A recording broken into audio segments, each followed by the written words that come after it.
Dave and I recently asked our past clients, our current clients, if there was one thing we could talk about that would have a life-changing impact on their business or on their life in general.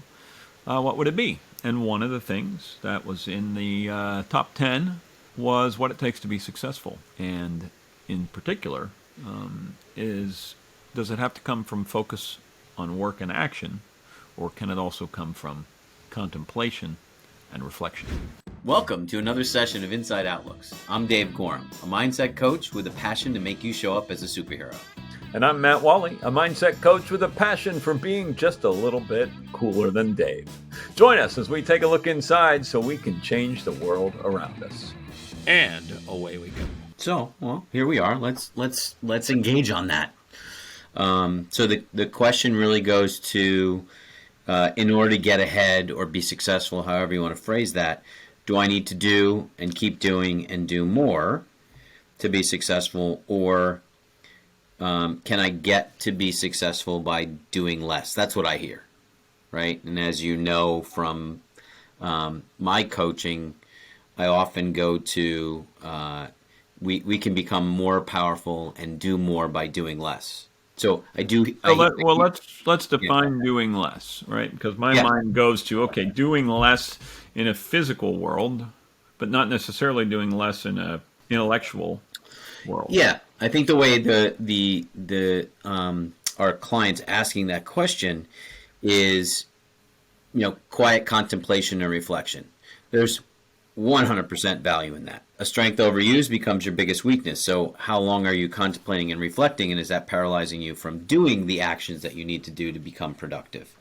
So in this sense, it feels as if you use both of those in harmony with each other, they really synergistically provide a greater sum of the two parts, sure. Right? So we're talking about in an idea, right? We're talking about opening up a bottle of wine, talking about aerating, and you open that bottle up and it hits the air and something changes in the composition and the taste of the wine, right? That's amazing. That's a chemical thing. It's not magic, right? Well, let's take that analogy one step further. Yeah. The older the wine is, the more time it may take, I think, right? I Yeah. don't know, maybe I'm wrong about that, but I think Yeah. so. And so it comes down to not so much whether we think and contemplate or work and act. It becomes how long do we think and contemplate before we work and act, or do we need to think and contemplate before we work and act? I go back to one of my analogies I used on one of these previously about, if you're going to jump over 12 buses on a motorcycle, you can spend a little more time on the analyzing, the contemplating, the planning than you are on the action. Whereas if you're going to jump over a motorcycle with a bus, right? How much time is it going to take? Because even if you don't make it, you just crush the motorcycle and you keep going. Stupid analogy, but you know what I mean. It's the importance. Some things take more time on the contemplation side, and I think, as we know from clients, some tend to think more to the point where it comes into one of our other subjects is indecision. Yeah. Becomes their decision, but it's preparing to prepare.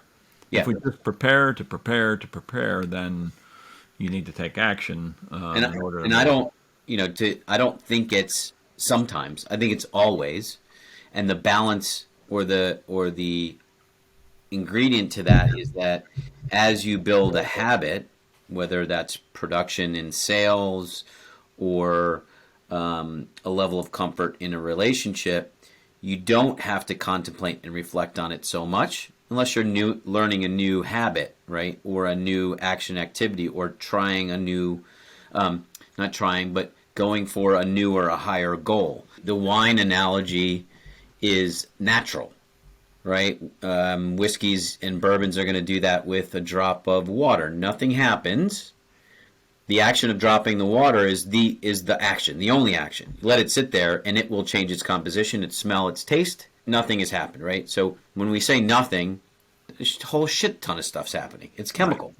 Right. It's chemical related, right? And then it relates to the senses. Going right back to the answer to the question, in another example is an Olympic athlete. Talk about manifesting and visualization. And you were talking about planning in the stunt example. More time in those examples is taken in the planning, the visualization, and the manifesting, right? So the manifesting is the end result of Right. the visualization, where they're thinking about it, they're envisioning themselves doing it accurately over and over and over and over. Then they put into action practice, right? Practice over and over and over. Go back to visualizing, and they see themselves doing it and doing it well. In the case of an Olympic athlete, doing it perfectly. Sure. And what comes out of that is much more than just practice, action practice, and much more than just sitting there imagining yourself doing it well. Put the two together, and there's, in this case, an Olympic athlete. Sure. Sure. So let's look at it in everyday life, right? Yeah. Everyday human beings, not on the podium or striving for the podium. How do we know when we're overthinking? How do we know when we're underacting, if you will? What are some steps we can take to move forward with one or the other, whichever? Well, right. I think what you're asking there is, what's the practice of that visualization, that contemplation, and that reflection?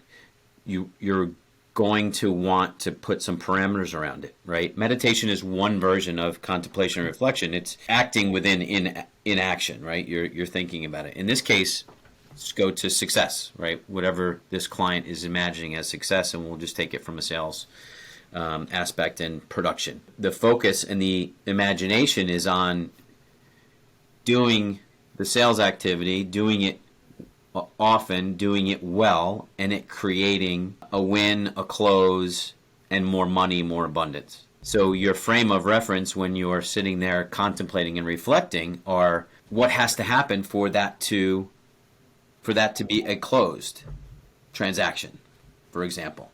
And we're all in it, so we have a really good example to pull from. We know what that success felt like, even if it's small on the quantity side. It's repeating those internal imagination, in this case contemplation, in action, and then going out and practicing that.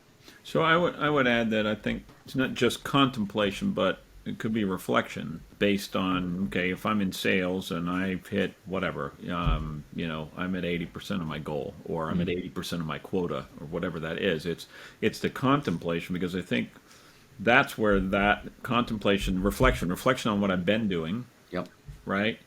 Contemplation on what could I do differently Yep. in order to take action, because if I just, as we know, if we keep taking the same action over and over again and expect different results, definition of insanity, right? So, Yep. so it's, and I think that's the important thing, is that it's sometimes what we're contemplating, what we're reflecting on.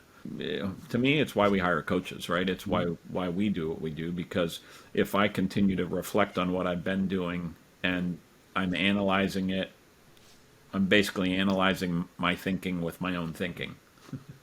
Yeah. Right. And so I'm trying to find my blind spots, but in reality, I can't see my blind spots without someone else's perspective. Yeah. I guess I could, with enough journaling and enough self, reflection and things, but it seems to me personally, it's much harder for me to find blind spots on my own than it is with a coach. Yep. Yep. And so to take this episode and answer the question simply, it's just as valuable to contemplate your success as it is to do an action towards that success. And when you do them both, it engages your successful potential and ends up putting it on steroids. It has to do with the specificity of it, has to do with what are you contemplating? Right. And in this case, you're contemplating more positive. And what's your action? Your action is the sales activity in this example as something you enjoy doing and you do well, or there's a desire to become excellent at it. Well, and I'm going to add one more thing, because I think this is a good, if we want to give an action item too to take away. Yeah, plant the flag. Is what I find with clients, with friends, with family, with anybody I talk to, is that none of us have time to contemplate and reflect unless we're really purposeful about it. In other words, we give our time to all the distractions. With the digital age and with smartphones, and you can get everything from television to your email to text messages and so on your smartphone. We don't tend to sit and think. That's the missing ingredient. Yeah. So Yeah. you don't know if you need more contemplation or more work and action if you don't take time to contemplate. Yeah. Let it breathe. Yeah. Let it breathe. So take more time. Get a legal pad and a pen. Yellow pad, pen. Go sit in a park. You'll be amazed what'll come out of your mind because you're free of all that stuff that surrounds you. Yeah. Great. Excellent question.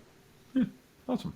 Thanks for listening, everybody. Look for some more conversations about client success, your success, and how we all get there. And remember, you'll never be as young as you are today. Dave. Okay, thank you. Thanks for listening, and remember, your outside world is an inside job. See you next time.